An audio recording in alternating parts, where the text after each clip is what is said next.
વાર્તાઓ કે જે નિર્દોષ મનોરંજનનું કામ કરતી. હાલના સમયમાં આવી વાર્તાઓ આપણે વિસરતા જઈએ છીએ. એમ પણ એક વર્ગ એવો છે જેને આવી વાર્તાઓ આજે પણ સાંભળવી ગમે છે.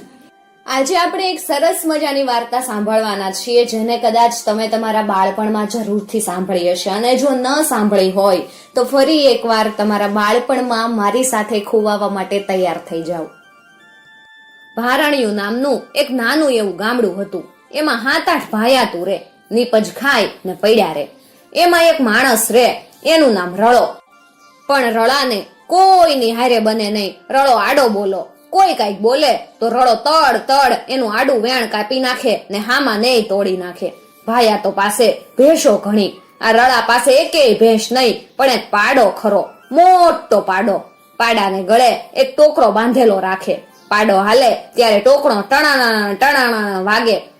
રોજ હવારે ભાયાતોની ભેંસોનું ખાડું આઢે એટલે પાછળ તરત જ રળો પોતાનો પાડો અઢાવે ને બોલે, ટણાનો ટોકરો વાગે ને રળાનું ખાડું આઢે, ટણાના ટોકરો વાગે ને રળાનું ખાડું આઢે.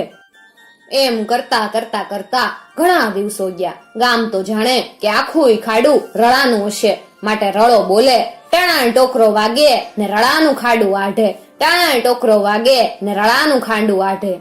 ભાયાતોને એની ખબર પડી. એ તો ખીજાયા. બધા કે, લે આ તો પોતે માલવાળો કેવડાવેસ, બાંડી ભેંસ તો પાહે છે નહીં ને હું જોઈને બોલતો હશે ટણાનો ટોકરો વાગે ને રળાનું ખાડું આઢે. એક મોટો પાડો છે ને એને ટોકરીએ બાંધ્યોસ, એમાં તો ફાઈટો લાગેસ. ઠીક છે, એક દી વાત છે એની. લાગ જોઈ ને ભાયાતોએ તો રળાનો પાડો મારી નાખ્યો. બધા કે, કોશ ગઈ. રળો હતો પહોંચેલો, વાત પોતે પી ગયો. મનમાં કે, ઠીક ચારે, કોક દી લાગ આવે ને ચારે વાત. એને તો પાડાનું આખું ચામડું ઉતરાવ્યું ને ચમાર પાસેથી સાફ કરાવ્યું. એને હંકેલી માથે ઉપાડી અને ઈ તો હાલ્યો. હાલતો હાલતો એક મોટા જંગલમાં ગયો. ત્યાં એક વડલો હતો. એ વડલાનું નામ ચોર વડલો. બધા ચોર ત્યાં આવે ચોરી કરીને અને ભાગ પાડે. રળો તો વડલા ઉપર ચડીને બેઠો. ડાળ ઉપર ચામડું ટાંગ્યું. 12 અને એની ઉપર 2 વાગ્યા ત્યાં તો 4 ચોર આવ્યા. કોઈક નગર શેઠની હવેલી ફાડીને મોટી ચોરી કરીને આવેલા. ચોર તો ચોરીનું ભાગ પાડવા બેઠા. એક ચોર કે, એલા છાનું માનું રાખશે ને તો એના ઉપર ઊંચેથી આભ તૂટી પડશે હો.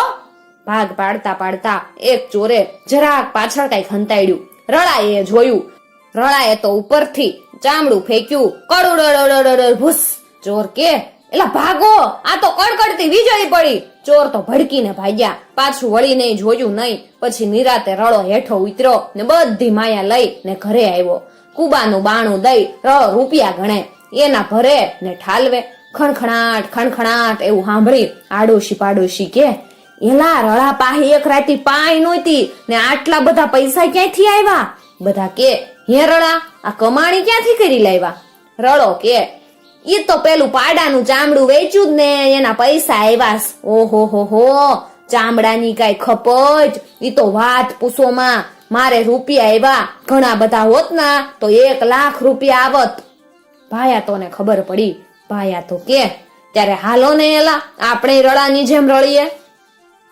ભાયાતોએ તો પોતાની બધી ભેંસો મારી નાખી. ચામડા ઉતરાવ્યા, સાફ કરાવ્યા ને માથે મૂકી હાલ્યા વેચવા. લ્યો કોઈ ચામડા લ્યો, કોઈ ચામડા લ્યો. પણ એટલા બધા ચામડા લે કોણ? 2-5 ચામડા ખઈપા ને 5-10 રૂપિયા આવ્યા. ચામડાના લાખ રૂપિયા તે કોણ આપતું તું? હાંજ પડી એટલે ભાયા તો ભેગા છા. બધાય કે, એલા રળાએ તો આપણને છેચરા હો. ઠીક છે, કોક દિવસ થોડાક દિવસ ગયા એટલે ભાયા તો એ ભેગા મળી રળાનો કૂબો બાળી નાખ્યો. રળો કે, ઠીક ચારે, મારો તો તમે કૂબો બાળ્યો, પણ હું બધાના ઘર નો બળાવું ને તો હું રળો નહીં. રળાએ તો કુબાની રાખ ભેગી કરી. એક પોઠિયાને માથે કોથળો ભરીને નાખ્યો ને પાલીતાણે સંઘ જતો તો એની હારે ભળી ગયો. સંઘમાં એક ઘરડી ડોશી બિચારી હાલી ન શકે. પાછું ડોશી પાહે ધન ઘણું બધું. રળાનો પોઠિયો જોઈને ડોશી કે, ભાઈ આ પોઠિયા ઉપર બેહારીશ? રળો કે, હા બેહાડું તો ખરો, પણ આમાં મારું ધન ભર્યું માડી. જો તમે વાહરશો તો આ બધું રાખ થઈ જાહે. જો વાહરો નહીં તો બેહવા દઉં. ડોશી કે, ભાઈ નહીં વાહરું. હાલતા હાલતા પાલીતાણા આવ્યું ને ડોશીમાં પોઠિયેથી નીચે ઉતર્યા. રળો કે, ઉભા રહ્યો ડોશીમાં, મારું ધન જોઈ લેવા ગયો. પોઠમાં તો રાખ જ હતી, જોવે તો રાખ દેખાય. રળો કે ડોશીમાં આમાં તો રાખ તમે વાહિરા તા કે? ડોશી હતા હાચુકલ્યા. બિચારા કે હા ભાઈ જરાક વાહ છૂટ્યો તો. રળો કે ત્યારે માડી તમારું ધન હવે મને આપી દેવું પડશે.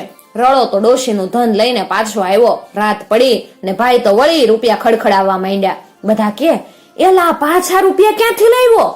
રળો કે આ મારા કુબાની રાખ બનાવી હતી ને ઈ વેચી નાખી, એના રૂપિયા આવ્યા. મારે કઈ મોટા મોટા ઘર થોડી હતા કે વધારે રાખ થાય, નહીતર તો 1 લાખ રૂપિયા આવે તે 1 લાખ. ભાયા તો કે હાલોન આપણે રળાને જેમ કરી, ઈ પૈસાદાર થઈ જાય ને આપણે હાના રહી જાય.